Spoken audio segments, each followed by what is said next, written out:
Hi, I'm Jeff Scott. I'm the Director of the Land, Chemicals, and Redevelopment Division at EPA.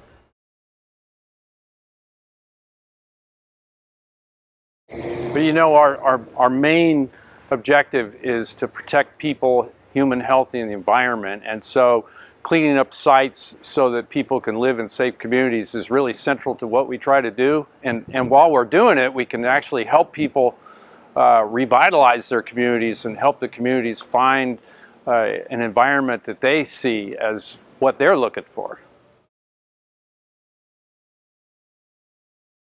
The Brownfields program started in the 90s, and it really was the U.S. Conference of Mayors and a lot of mayors around that really promoted the development of the Brownfields program. They saw that they had blight and areas that needed redevelopment and that there was opportunity in those properties. And so it really got bipartisan support.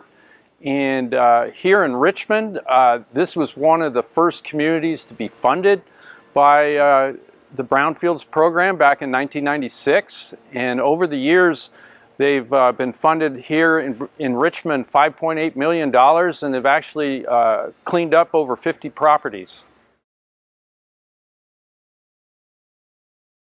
You know, this program had to compete nationally for money.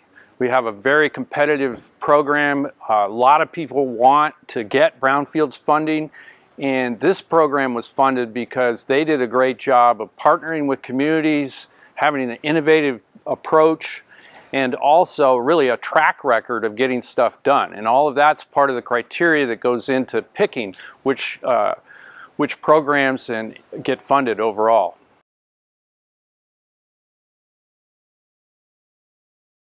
Yeah, well, I think there's some sort of obvious benefits to doing this, and then there's more subtle. The obvious benefit is you're taking something that was maybe a area that would collect trash and be a burden on the community, reduce the value of properties nearby, be a haven for crime and so forth, and turning it into something that's an asset and people that can actually live and work there and pay taxes and be part of the community. The less obvious things are things like here in Richmond, we're right next to the San Francisco Bay, for example.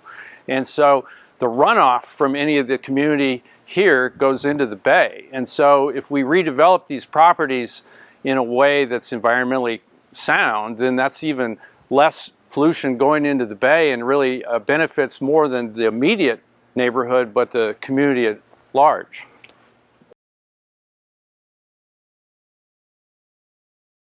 Well, clearly, you know, our country has a really not great history of redlining and other issues and not treating people fairly and not giving people a fair shake. And really, we believe strongly that our Brownfields program, not only do we help people in terms of environmental protection, but we actually can help contribute to the revitalization of those communities, and that those communities can see their own vision for what they want it to be.